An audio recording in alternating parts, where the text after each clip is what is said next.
बीच छिड़ी जंग विनाशकारी होती जा रही है। इजराइल ने हिजबुल्लाह पर दो तरफा कार्रवाई की है। एक तरफ लेबनान में हिजबुल्लाह के ठिकानों पर एयर स्ट्राइक जारी है, तो दूसरी ओर इजरायली सेना जमीनी कार्रवाई भी कर रही है।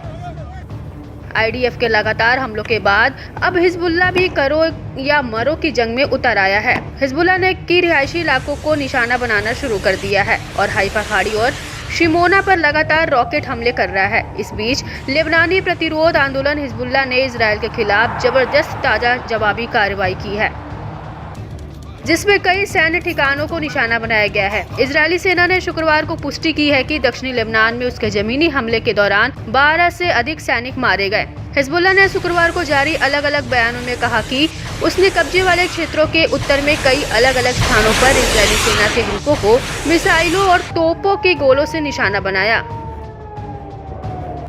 हिजबुल्लाह के एक बयान में कहा गया है कि इस्लामिक प्रतिरोध की इस मिसाइल और वायु सेनाएं उत्तरी कब्जे वाले फिलिस्तीन के भीतर सैन्य ठिकानों और बस्तियों को निशाना बनाना जारी रखती है, जिसकी तीव्रता हर दिन बढ़ती जा रही है। इस्लामिक प्रतिरोध की ओर से किए गए सभी सैन्य अभियान उच्च स्तरीय और जोरदार तरीके के साथ किए गए हैं, जो फ्रंट लाइन में तैनात लड़ाकों तक फैले हुए हैं।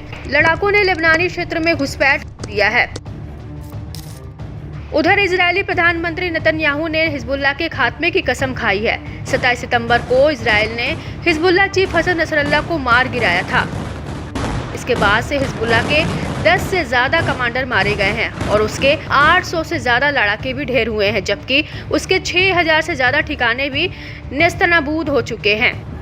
हिजबुल्लाह के बयान में कहा गया है कि यह ध्यान देने योग्य है कि दक्षिणी लेबनान में जमीनी ऑपरेशन की घोषणा करने के कई दिनों बाद भी इजराइल की सेना के टैंक और सैन्य वाहन लेबनान में नहीं घुस पाई, क्योंकि उन्हें निशाना बनाए जाने का डर है। इसके बजाय उन्होंने गुप्त स्थानों पर तैनात कर दिया गया है। बयान में आगे कहा गया है कि इजरायली दुश्मन सेना उत्तरी कब्जे वाले फिलिस्तीन में कुछ बस्तियों में बसने वालों के घरों का उपयोग अपने अधिकारियों और सैनिकों के लिए सभा स्थल के रूप में करती है और लेबनान के खिलाफ आक्रमण का प्रबंधन करने वाले इसके सैन्य अड्डे हाइफा, तिबिरियास, एकर और अन्य जैसे प्रमुख शहरों में बस्तियों के पड़ोस में स्थित है। आपको बता दें कि इससे पहले हिजबुल्लाह ने कब्जे वाले गोलान हाइट्स, हाइफा और किरियात शमोना के खिलाफ हमलों की घोषणा की थी। इसने कहा कि ये हमले लेबनान के शहरों, गांवों और नागरिकों के खिलाफ इजराइल के हमलों के जवाब में और साथ ही गाजा में फिलिस्तीनियों और उनके प्रतिरोध के समर्थन में किए गए थे।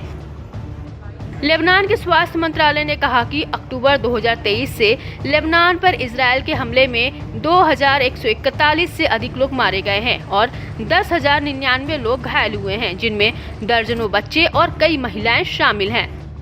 इजरायली हवाई हमलों से बचने के लिए बेरूत में लाखों नागरिक अपने घरों से भाग गए हैं। वहीं दूसरी ओर लेबनान के स्वास्थ्य अधिकारियों ने आपातकालीन बचाव दल और नागरिकों पर अंधाधुंध हमला करने के लिए इजराइल की निंदा की है। रिपोर्ट्स की माने तो बौखलाया इजराइल ईरान पर जल्द हमला कर सकता है। वह 180 मिसाइलों का जवाब देने के लिए योजना बना रहा है। दोनों देशों के संघर्ष पर नजर रखने वालों का अनुमान है कि इजराइल ईरान के सैन्य ठिकानों को निशाना बना सकता है। वह सबसे पहले ईरानी एयर डिफेंस सिस्टम और मिसाइल लॉन्चिंग बेस को टारगेट कर सकता है। इससे ईरानी सेना के हौसले पस्त हो सकते हैं, जिससे उन्हें पलटवार करने में मुश्किल आएगी। अब देखने वाली बात होगी कि हिजबुल्लाह की ओर से किए गए हमले में मारे गए इजरायली सैनिकों की मौत का बदला इजराइल कैसे लेता है।